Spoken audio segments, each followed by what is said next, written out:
The bullion shop exploded at 11:47 p.m. It was a time when the owners were least expecting trouble. Glass doesn't just break, it detonates. The front windows of the shop blew outward in a glittering wave. Alarms screamed. A security shutter jammed halfway down and sparked like it had been electrocuted. 4 teenage boys burst through the smoke and started running. They were desperate. They were exhilarated. Barely breathing, they flung themselves along a narrow, claustrophobic street. A sack slung between 2 of them swayed and thudded against their ribs and hips. It bruised and cut them as they ran. Inside the sack was a massive bar of silver. They didn't slow down. They couldn't. Those boys were a product of the slums.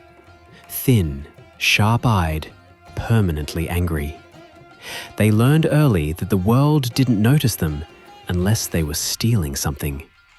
Tonight, the world noticed.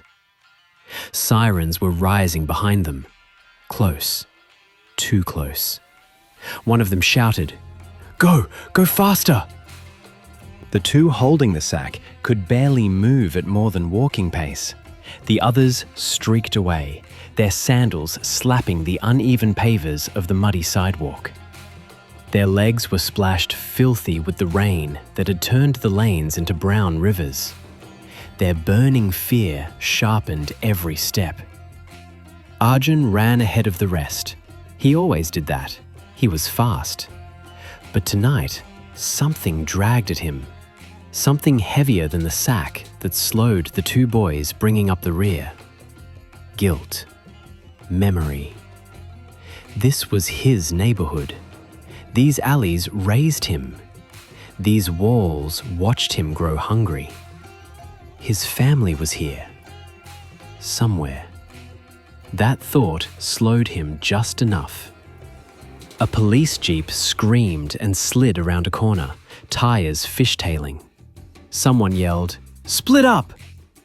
The 2 boys, carrying the impossibly heavy sack, turned in different ways. The sack jerked awkwardly, and the fabric seam tore apart. The metal bar crashed to the ground. It was silver, all 1,000 ounces of it. It plopped into a pile of reeking garbage. It sank immediately out of sight, swallowed by rot, plastic, and rain-soaked waste. None of the boys stopped. They couldn't. The sirens were almost on top of them. Arjun glanced back once. Then he ran, faster than ever before. Next morning, dawn came hot and fast. Arjun's sister Meera was already awake.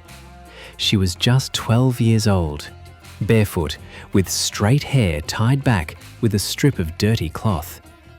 She carried a sack of her own. This one was empty. She was searching for plastic bottles and anything else of value before the neighbors woke up. She moved through the alley like she belonged to it, because she did. As she groped into a slushy pile, she felt something solid. It was not a plastic bottle.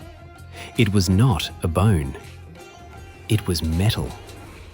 She dug with her hands, nose wrinkling at the putrid smell. The thing emerged slowly, like it wanted to stay in the filth. A brick of silver. It was cold, smooth. It had markings stamped into it. She tried to slide it, but it was too heavy. She covered it with a thin layer of trash and ran back to her home, which was just around the corner. Meera woke her father. He struggled from his bed and followed her outside. When she uncovered her find, he knew exactly what it was. He ran back to his home and grabbed an old metal-wheeled trolley that he used when he got odd jobs on building sites. He eased the bar onto the trolley and covered it with a filthy piece of plastic. He rolled it home. Meera's mother was awake, and when she saw the bar, she froze. She was confused. Her father didn't speak at all. He knew this was trouble. If anyone found out, it would mean prison for him and his family. Worse than that. The silver bar meant death if the wrong people learned that he had it. He slid the bar into the corner of the room and shoved it onto the ground beneath a loose floorboard. He covered it with a ragged floor mat and placed a chair on top of it all, hoping the arrangement looked normal. Nothing unusual. But you could see in his eyes that he was scared. Late that afternoon, the gang of boys came back. There was no sign of the police. The thieves had retaken their control. They moved in packs of 2 or 3, eyes sharp, voices low. They knocked on doors. They leaned close. They whispered promises that sounded like threats. They would say, "Something fell. We want what's ours." Doors closed softly against their demands. No one knew anything. The boys gathered after a while, and one of them said, "Everyone lies." They all knew that was true, but they did the same themselves. Arjun wasn't with them. He stayed hidden until dark. Then he slipped through alleys that he had memorized as a child. By the time he found his home, he was soaked in sweat and panic. He whispered to his mother, "They're coming back, with knives, and maybe worse." His father heard every word. He stared into the distance. Then he nodded once. That was the moment that everything changed. The decision was made. His father gave an order. "Take what you can carry, clothes, shoes, now." Everyone moved fast. They grabbed the essentials, nothing else. Arjun's dad shoved the chair aside, stripped back the floor mat, and prized up the floorboard. He slid the silver bar into a rotting canvas backpack that Mira had found 2 months before. Then, with Arjun's help, he lifted the bag onto his rickety wooden trolley. When they left, they didn't look back. They moved fast, hearts beating, hoping the noise of the trolley didn't alert anyone. They vanished into the dark complexities and confusion of the massive city. As they ran, the world changed. Phones buzzed, government offices stayed open, brightly lit. People half a world away were glued to their iPhones, iPads, and desktop computers. They were staring, wide-eyed, at websites and YouTube posts.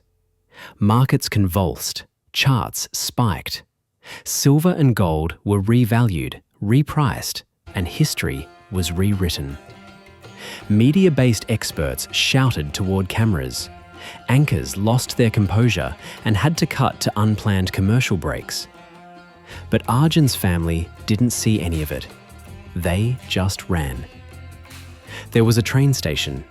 They left the trolley in a side street. A long, hard night without sleep.